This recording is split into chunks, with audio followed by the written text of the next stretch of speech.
Today we're going to review a video of a 10-year-old boy who did the right thing when two men tried to kidnap him and lure him into their vehicle. My name is Jason Hanson. I'm a former CIA officer. I have 6 kids, and I had kids later in life, so my kids are still young, and I'm teaching them the stranger danger. I throw a spy version of it to make it exciting for them and fun. But we know there are sickos in this world. We know that we need to protect our kids, and so let's watch this video and see what this 10-year-old does. I've not seen this video. This is the first time I'm watching it, but somebody sent it to me because they wanted my thoughts on it. So let's hit play and watch this thing. And there's 2 guys in the car. Looking back, They said hi, and then I started walking faster. it seems surreal. They said, get in the back seat, we have some candy. Strange. All right, so we've got 2 guys. We've got a young kid out in front of his house, 10-year-old boy, and he says a car rolls up, and he says, one of them says, hi, or they start talking to him. The kid says he starts walking faster, so he knows something is wrong. He knows his parents probably told him, don't talk to strangers. And then one of the guys says, get in the back, I've got some candy for you. And let's see what he does from there. Sedan, following Graydon's every step as he walked home. I ran right here, and I just ran right there. You can see tense moments caught on his family's doorbell camera. Staying vigilant, he watched their car. And then I peeked my head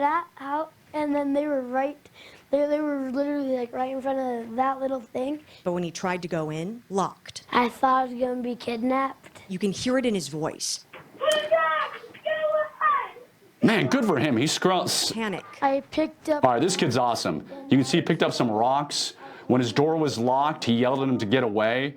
I mean, this parents have done a good job training this young man, and this young man did a phenomenal job. So we know, unfortunately, also that kidnappers, they're not shy these days, meaning those guys in that car, they were sitting on the corner, they backed up. When they saw he couldn't get in there, they were watching him until he went in his house. So it's not as if they saw him going down the driveway and they said, all right, we're out of here, because they were waiting to see if he could get in. So this young man, again, did a phenomenal job. Also, it's very important, as I mentioned, I've got 6 kids, as we know that criminals, they might entice the kids and say, hey, your mom and dad told me to get in here. Or kids these days, they have on their backpack their name, so it may say Samuel or Adam or whatever, and criminals see it and say, hey Samuel, your parents told me to pick you up from school today or pick you up today, your mom's in the emergency room, which is why you always have a code word with your kids. So each of my kids who's old enough, I've got an 18-month-old, but each of my kids who's old enough knows the code word, that if anybody ever says, hey, get in the car, and it's obviously going to be one of our friends or family who they know, but hey, you ask them always first, no matter what is the code word? And so my kids know the code word. We practice the game. It's a fun game. So the game we play, and all my kids, all 6 of them are 10 and under, is we play I'm the bad guy. So I pretend to drive up in the car and say, hey, I've got a puppy in the back, come with me, little boy or little girl. And they say, what's the code word? And I'll say the wrong code word. I'll say like, I don't say the real code word. I'll say tomahawk, and they'll say, no, that's the code word. And then they know to run away, scream, grab something around and fight and kick and all that. So please teach your kids, please teach your grandkids. They want to do exactly what this young man did, and don't forget about the code word. I'm former CIA officer Jason Hanson, hoping you are always putting forth effort to prepare, I almost said that wrong, prepare and protect your family. Make sure you like, subscribe if you want to know how to prepare your family, because I've got a lot of those videos. And if you want more training on how to protect your family, absolutely click on the link below. I think you'll find it invaluable. See, I'm talking too fast and I'm too tired. I'm out of here. I'm going to go get some rest. God bless you. God bless your family.